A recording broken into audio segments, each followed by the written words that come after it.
आत्म संयम योग है। ज्ञान विज्ञान तृप्तात्मा कूटस्थो विजितेन्द्रियः युक्तेत्युच्यते योगी समलोष्टास्म कांचना। छठवें अध्याय में अपनी आत्मा का संयम हम कैसे करें इसका वर्णन है। शुचौ देशे प्रतिष्ठाप्य स्थिरमासनम् आत्मनम्। एकांत में ज्यादा बैठने की कोशिश करके धीरे धीरे अपने मन में बाहर की वस्तुओं की आसक्ति हटा करके आंतरिक रूप से प्रसन्न रहने की कोशिश करना। अगर इतने में नहीं हो रहा है तो धीरे धीरे करके प्राणायाम करके श्वास को धीरे धीरे अंदर लेना, धीरे धीरे बाहर छोड़ना और इन श्वासों में सोहम हम सह इस मंत्र का जाप करना। इससे हर जगह परमात्मा दिखने लगेंगे और अपने अंदर सब जीवात्मा दिखने लगेंगे कि जितने जीवात्मा है ये सब मेरे ही अपने हैं, ऐसा दिखने लगेगा। तो इसलिए जिस प्रकार से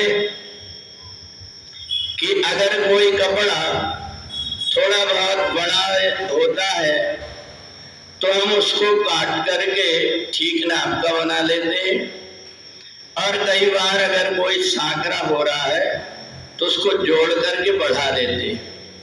ऐसे ही अपने आप को भी जब आत्मा के अंदर संतुष्टि मिलना शुरू हो जाए तो कछुआ जैसे अपनी इंद्रियों को अपने अंदर समेट लेना चाहिए और आवश्यकता पड़ने पर उनको बाहर कर लेना चाहिए। तो ये तो इसको कहते हैं ज्ञान विज्ञान तृप्तात्मा।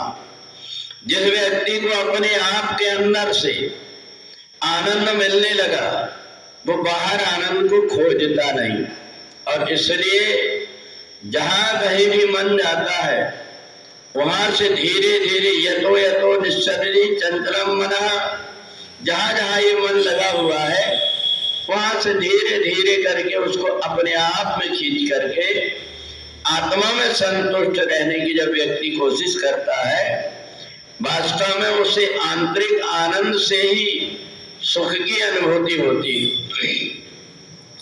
बाहर की चीजों से हमारे पास कितना भी धन हो जाए, कितनी भी बाहरी वस्तुएं हो जाए, परंतु उससे सुख की अनुभूति केवल दिखावे मात्र की होती है, बल्कि उससे वास्तविक अनुभूति नहीं होती। अगर वास्तविक अनुभूति होती है तो अपनी आत्मा से ही होती है। बाहर की अगर कोई परिस्थिति बिगड़ जाती, कोई अगर व्यक्ति का हमसे उसका बिछुड़ना हो जाता है, किसी की मौत हो जाती है, तो उस समय पर व्यक्ति फिर दुखी होकर के और जो चीजें उसको अच्छी लगती थी वो भी अच्छी नहीं लगती। तो ये समझ लेना चाहिए कि बाहर की वस्तुओं से अगर आनंद मिल रहा है, बाहर की वस्तु से हमें ऐसा लग रहा है कि मैं सुखी हूं, तो ये हमारा भ्रम है। जब तक कि अपने आत्मा के अंदर से आनंद ना मिले, अपने आप में हम स्थिर ना हो, तब तक के हमें आनंद की अनुभूति नहीं हो पाती। और इसके लिए हमें कई बार अपनी इंद्रियों को संयमित करना पड़ता है। जैसे स्वर में निकालने के लिए ढोलक को कभी खींचना पड़ता है तो कभी उतारना पड़ता है। अगर ढोलक ज्यादा चढ़ी हुई होती है तो भी उसमें स्वर नहीं आता, और ज्यादा उतरी हुई होती तो भी स्वर नहीं आता।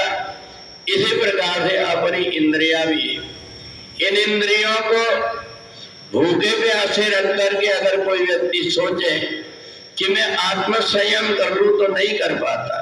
इसलिए युक्त आहार विहार से युक्त स्वप्नावबोध से, खान पान रहन सहन बोलना सोना जागना ये जब नियमित व्यक्ति का संयमित होने लगता है तब उसकी आत्मा परमात्मा में लगने लगती है और बाहर के सुख और आनंद की उसको आवश्यकता ना होकर के आंतरिक आनंद में ही वो अपने आप को लगा करके परमात्मा से निरंतर जुड़ा रहता है। श्वासों में भगवान का नाम जप करके और अपने आनंद की अनुभूति अपने एकांत में ही करते रहता है। बोले वृंदावन बिहारी लाल की जय।